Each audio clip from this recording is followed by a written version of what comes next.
آئیے ہم تمام حضرات مل کر سب سے پہلے اپنے اور ساری کائنات کے مرکز عقیدت حضور آقائے دو جہاں انیس بے کساں چارہ ساز درد مندہ رحمت للعالمین شفیع المذنبین طٰہٰ و یاسین مدثر و مزمل آقا کی بارگاہ میں درود پاک کے قیمتی ہار پیش کریں. پڑھے اللہم صلی علی سیدنا و مولانا محمد معدن الجود والکرم وآلہ و صحابہ و بارک وسلم. صلاۃ و سلام علیک یا رسول اللہ صلی اللہ تعالی علیہ وآلہ وسلم. عزیزان ملت اسلامیہ، ہم سب یہاں اللہ کی توفیق سے اللہ کے پاکیزہ گھر میں عشاء کی نماز ادا کرنے اور ناموس رسالت کانفرنس اس پاکیزہ محفل میں شرکت کے لیے حاضر ہوئے. اللہ رب العزت اس مسجد میں ہم سب کی حاضری کو، نمازوں کو، عبادتوں کو اپنی بارگاہ میں قبول فرمائے. ہماری اس محفل کو اپنی بارگاہ میں قبول فرمائے. ہماری اس محفل کو ہم سب کے لیے ذریعہ نجات بنائے. ہم سب کو، ہماری آنے والی نسلوں کو عشق رسول میں جینے مرنے کی توفیق نصیب فرمائے. مجدد دین و ملت پروانہ شمع رسالت الشاہ امام احمد رضا خان فاضل بریلوی علیہ الرحمت والرضوان ارشاد فرماتے ہیں: زہر عزت و اعتلاء محمد، زہر عزت و اعتلاء محمد کہ ہے عرش حق زیر پائے محمد، کہ ہے عرش حق زیر پائے محمد.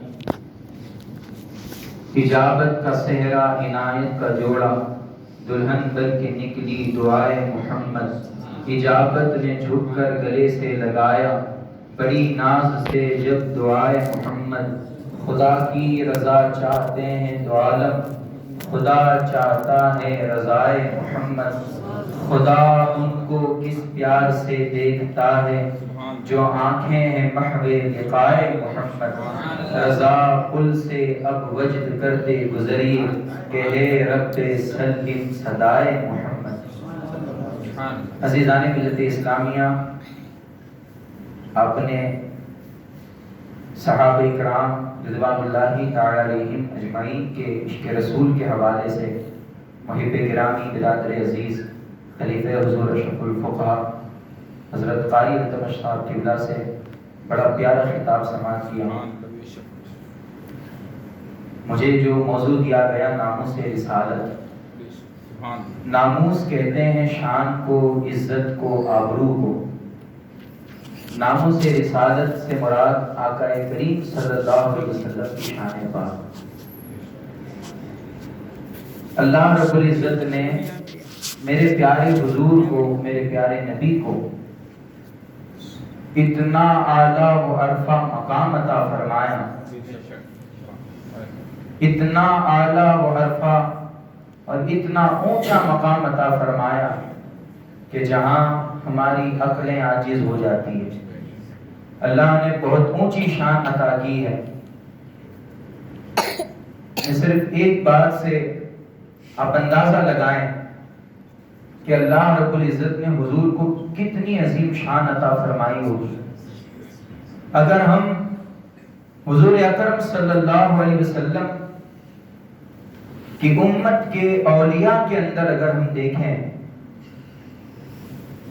میرے آقا کریم صلی اللہ تعالی علیہ وسلم کے امت کے اولیاء کرام کے اندر، اس امت محمدیہ کے اولیاء کرام کے اندر اور میرے آقا کے شہزادگان کے اندر سب سے اونچا و اعلیٰ عرفہ مقام اگر نظر آتا ہے تو میرے سرکار غوث اعظم کا نظر آتا ہے. شان رسالت بڑی عظیم ہے، لیکن آپ اندازہ لگائیں کہ جس امت کے اولیاء کی شان یہ ہو اور اولیاء کے سردار غوث اعظم کی یہ شان ہو کہ میرے امام فرمائے واہ کیا مرتبہ غوث ہے بالا تیرا، اونچے اونچوں کے سروں سے قدم آلہ تیرا، سر بھلا کیا کوئی جانے کہ کیسا تیرا، اولیاء ملتے آنکھیں وہ ہے طلبہ تیرا. جب مصطفیٰ جان رحمت کے بیٹے کی اتنی عظیم شان ہے تو میرے آقا صلی اللہ علیہ وسلم کو اللہ نے کتنا اونچا مقام عطا فرمایا ہو. اسی لیے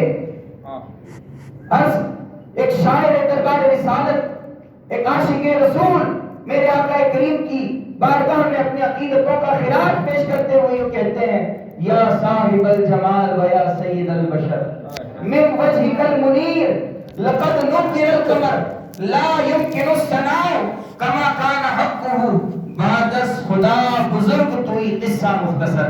میرے امام کہتے ہیں سب سے اولا و اعلی ہمارا نبی، سب سے بالا و بالا ہمارا نبی، ملک کونین میں انبیاء تاجدار، تاجداروں کا آقا ہمارا نبی. کیا خبر کتنے تارے کھلے چھپ گئے پر نہ ڈوبے نہ ڈوبا ہمارا نبی. جس کو شایع ہے عرش خدا پر جلوس ہے وہ سلطان والا ہمارا نبی. خلق سے اولیاء، اولیاء سے رسول اور رسولوں سے اعلیٰ ہمارا نبی. سارے اونچوں میں اونچا سمجھیے جسے ہے اس اونچے سے اونچا ہمارا نبی. سارے اچھوں میں اچھا سمجھیے جسے ہے اس اچھے سے اچھا ہمارا نبی. میرے آقا کی کیا شان نرالی. اللہ اکبر. ہم اگر قرآن پاک کو دیکھیں بسم اللہ کی با سے لے کر والناس کی سین تک سارا کے سارا قرآن میرے آقا کریم صلی اللہ علیہ وسلم کی شان پاک کو بیان فرماتا ہے. بسم اللہ کے اندر ہی صرف اسم اللہ جو ہے اسم، یہی اسم میرے آقا کی شان کو بتاتا ہے. بسم اللہ الرحمن الرحیم. بندہ کہتا ہے اللہ کے نام سے شروع جو نہایت مہربان رحم والا ہے. اللہ کے نام سے. اللہ یہ میرے رب کا ذاتی نام ہے، ہم اللہ ہی کہتے ہیں. اب اللہ کے نام سے شروع. میں آپ کو عرض کرتا چلوں، نام جو ہوتا ہے وہ معرفت کے لیے ہوتا ہے، پہچان کے لیے ہوتا ہے. اس فقیر کا نام محمد فیصل، یہ میرا نام میری پہچان کرواتا ہے. اب اللہ کی پہچان کس نے کرائی؟ میں مختصر لفظوں میں عرض کر دوں. اللہ رب العزت کی پہچان کس نے کرائی؟ اسم یہ مسمہ کی پہچان کراتا ہے، نام انسان کی معرفت کراتا ہے، نام اس چیز کی، اس ذات کی معرفت کراتا ہے. اللہ رب العزت کی معرفت کس نے عطا فرمائی ہے؟ میرے اعلیٰ حضرت فرماتے ہیں یا رسول اللہ تم سے خدا کا ظہور، اس سے تمہارا ظہور. اے اللہ کے پیارے رسول، اللہ رب العزت نے جب کائنات کو نہیں بنایا، جب لوح و قلم کو نہیں بنایا، زمین و آسمان کو نہیں بنایا، چاند و سورج کو نہیں بنایا، کسی چیز کو نہیں بنایا، بلکہ رب خود فرماتا ہے کنتو کنزم مخفیہ، میں چھپا ہوا خزانہ تھا. جب میں نے چاہا کہ میں پہچانا جاؤں تو میں نے نور مصطفیٰ کو پیدا فرمایا، میں نے نور مصطفیٰ کو اپنے نور سے بنایا اور پھر اس نور سے اللہ نے ساری کائنات کو بنایا. تو مصطفیٰ جان رحمت کو اللہ رب العزت نے اپنے نور سے حضور کے نور کو پیدا فرمایا اور اسی نور مصطفیٰ نے اللہ کی معرفت کرائی. میرے آقا اسم اللہ ہے، اللہ کی معرفت کرانے والے ہیں. اللہ تعالیٰ نے حضور کو جلوہ کر فرمایا، اللہ تعالیٰ نے نور مصطفیٰ کو پیدا فرمایا. اللہ رب العزت نے میرے آقا کو بشری لبادہ اڑا کر کے اس زمین کے اوپر، اس خاکدان گیتی کے اوپر تمام عالم کے لیے رحمت بنا کر کے بھیجا. حضور نے اللہ کی معرفت فرمائی. یا رسول اللہ تم سے خدا کا ظہور، اس سے تمہارا ظہور. لم ہے یہ وہ ان ہوا تم پہ کرو.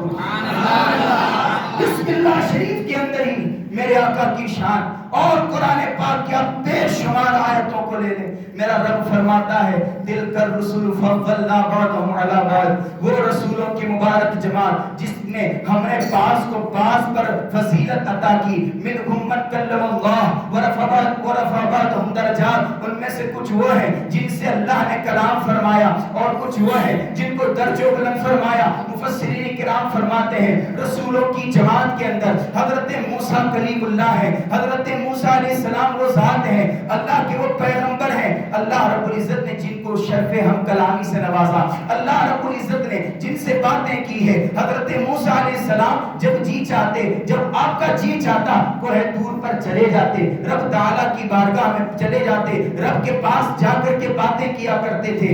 اللہ رب العزت نے حضرت موسیٰ علیہ السلام سے کلام فرمایا لیکن بعض کو درجوں بلند فرمایا. مفسرین کرام فرماتے ہیں کہ یہاں درجوں کس کو بلند فرمایا؟ وہ مصطفیٰ جان رحمت کی ذات ہے، وہ میرے آقا کریم کی ذات ہے۔ کسی نے پوچھا مل فرق بین الکلیم والحبیب، کلیم اور حبیب کے اندر فرق کیا ہے؟ اگر ہم انبیاء کرام کی مقدس جماعت کو دیکھیں، اللہ رب العزت نے کسی کو مسیح بنایا، کسی کو صفی بنایا، کسی کو کلیم بنایا، کسی کو اپنا خلیل بنایا، لیکن مصطفیٰ جان رحمت کو اپنا حبیب بنایا، اپنا حبیب بنایا۔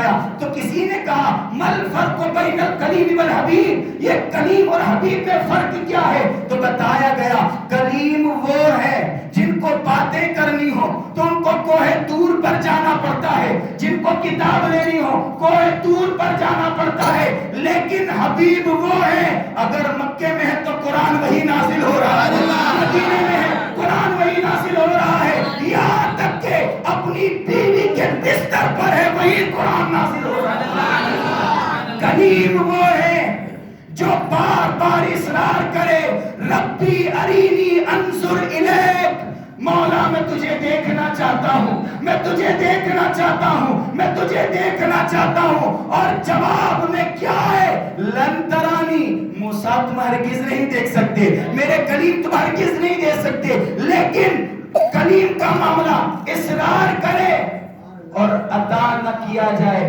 دیدار عطا نہ کیا جائے، معراج عطا نہ کی جائے، اور حبیب ادھر آرام فرماؤ، آرام فرماؤ، اور رب تعالی فرشتوں کے سردار کو فرشتوں کی جماعت لے کر کے بھیجے، جاؤ جبرائیل میرے حبیب کی بارگاہ میں اور جا کر کہو تمہارا رب دیدار کا مشتاق ہے۔ اسی کو میرے امام کہتے ہیں، اسی کو میرے امام کہتے ہیں، کہیں وہ جوش لن ترانی، کہیں تقاضے وصال کے تھے، کہیں وہ جوش لن ترانی، کہیں تقاضے وصال کے تھے، کہ کلیم وہ ہے جن کو لن ترانی کہا جائے اور حبیب وہ ہے جن کو معراج کا دلہا بنایا۔ میرے حضور کی شان وہ ہے، ناموس رسالت، ناموس کہتے ہیں شان کو۔ اللہ اکبر۔ ابھی آپ نے ادب کے حوالے سے سنا، محبت، ڈاکٹر اقبال کہتے ہیں ادب پہلا کرینہ ہے محبت کے کرینوں میں، ادب پہلا کرینہ ہے محبت کے کرینوں میں۔ بے شمار صحابہ کرام رضوان اللہ تعالی علیہم اجمعین نے میرے آقا کریم صلی اللہ علیہ وسلم کے حلیے پاک کو اپنے اپنے انداز سے بیان فرمایا، سب نے اپنے اپنے انداز سے دیکھا، لیکن میرے آقا کریم صلی اللہ علیہ وسلم کے حلیے کو بیان کرنے کے اندر سب سے معتبر جو روایت مانی جاتی ہے وہ ام معبد والا جو واقعہ ہے، ان کی روایت کو معتبر مانا جاتا ہے، اس لیے کہ صحابہ اکرام تو عاشق رسول ہیں، صحابہ اکرام تو حضور کے اوپر ایمان لائے، اور صحابہ کا عشق اور ایمان کا عالم یہ ہے کہ کسی کا ایمان ایسا نہیں ہوگا جیسے صحابہ کا ایمان تھا، بلکہ صحابہ کا ایمان وہ ہے، ان کے ایمان کی شان یہ ہے، اللہ رب العزت قرآن میں فرماتا ہے وَإِذَا قِيلَ لَهُمْ آمِنُوا كَمَا آمَنَ النَّاسِ، اور جب کہا جاتا ہے کہ ایسے ایمان لاؤ جیسے میرے نبی کے یار ایمان لائے، اگر ایمان لانا ہو تو ایسا ایمان لاؤ جیسے صدیق اکبر ایمان لائے، عمر فاروق اعظم ایمان لائے، عثمان ذوالنورین ایمان لائے، مولا علی ایمان لائے، سعد و طلحہ و زبیر رضوان اللہ تعالی علیہم اجمعین ایمان لائے، میرے رسول کے یار ایمان لائے، اس طرح ایمان لاؤ۔ صحابہ کرام کے ایمان کو معیار بنایا گیا امت کے لیے کہ اگر کسی کو بھی ایمان لانا ہو، ایمان کس کو کہتے ہیں؟ وہ صحابہ کرام کی زندگی کو دیکھیں، وہ صحابہ کرام کے عشق کو دیکھیں، وہ صحابہ کے ایمان کو دیکھیں۔ اللہ اکبر۔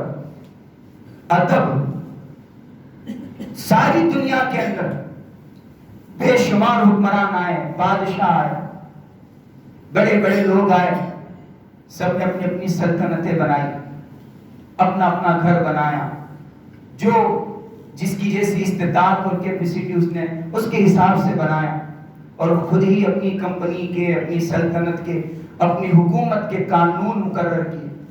جب تک وہ رہے، بادشاہ رہا، وہ حکمران رہا، وہاں تک اس کا قانون چلتا رہا. جب وہ چلا گیا اس کا قانون ختم ہو گئے، اس کے دربار کے آداب ختم ہو گئے. لیکن اللہ رب العزت نے مصطفیٰ جان رحمت صلی اللہ علیہ وسلم کو وہ شان عطا فرمائی کہ حضور کی بارگاہ کا ادب حضور نے نہیں، رب تعالی نے بتایا. یا ایھا الذین آمنوا لا ترفعوا اصواتکم فوق صوت النبی ولا تجهروا له بالقول كجهر بعضكم لبعض ان تحبط اعمالکم وانتم لا تشعرون. اے ایمان والو، میرے نبی کی آواز پر اپنی آواز کو بلند نہ کرو.